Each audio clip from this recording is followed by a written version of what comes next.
welcome back to the channel. Today we have inside recess here at school, and so I thought this would be a perfect day to kind of show my inside recess expectations, kind of what they do, because our inside recess is in the classroom, and so I'll kind of show what I do. Before we get started into the video, I just wanted to say thank you for being here and watching today's video. If you are new to the channel, I am a third-year teacher. I taught kindergarten for my first 2 years, teaching second grade this year, and I've loved both of them, but I'm really loving this year. But anyway, with that being said, let's go ahead and jump into the video. All right, so anytime that we have inside recess, the first thing that I do is pull up my Google Slides and I just type out some things that they're allowed to do that day, their options for the day. A lot of the time I use the same ones. Sometimes I just change some up like I just did. And then I put it full screen and then project it onto the projector screen so that way the students can see their options as they come into the classroom after lunch. They're able to just look on the screen, read their options, and know what to do. So this shelf over here underneath our countertop is where a lot of our inside recess options are. So like we always have a stockpile of coloring pages or just like scrap paper that they can color on the back of. Lots of I Spy books, they love those. And then we have like these little blocks. These are probably one of the favorite things that they love so much. So I try to like buy them as I can. You can find these in like the dollar section at Target and like tubes of them, and that's typically what I always buy, and they have some fun colors. And then we have Rubik's Cubes. These magnet tiles are one of the best purchases that I made this last summer because my students love them so much for inside recess or free choice time. And so I think I want to add to it and get some more because they love them so much. And then I just have some random like card games that they can play. They don't always pull these out, but sometimes they do occasionally.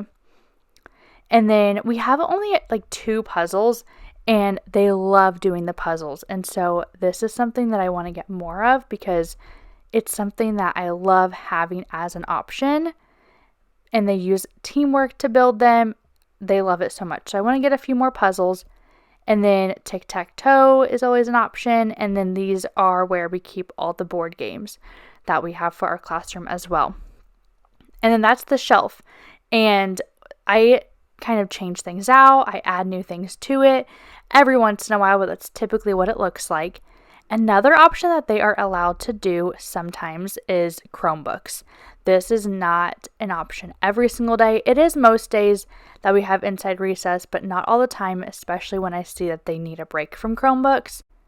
And then another option is that I let them get their book bins and they're allowed to read because I have so many good readers in our class that could read all the time if I let them. So that's kind of a look into my inside recess.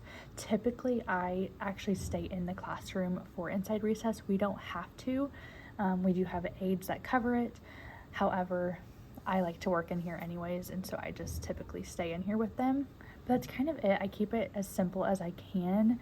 And they're allowed to pretty much any of the things that they pick from, they are allowed to like bring around the room, on the carpet somewhere, at their desk, kind of wherever, as long as they're making good choices, they clean up after themselves. Those are really important rules with our inside recess. I will say Chromebooks, and even when I taught kindergarten, they had iPads. Those I typically have them just stay at their desk. They are allowed to ask like a friend if they can sit in their seat if they wanted to move. But they have to be at a desk with Chromebooks. I just find that less of them break when I have that rule in place. But other than that, that's kind of it. That's kind of how I run my inside recess. Like I said, keep it really simple. The slideshow stays up on the screen for when they come in. They are allowed to see, or they're able to see like their options for the day. We've been having inside recess quite frequently, so I try to switch up the options every once in a while. If you have any specific questions when it comes to Inside Recess, let me know. I'll try to answer those questions in the comments. But other than that, that is it for today's video. I hope you enjoyed, and I will see you next time. Bye.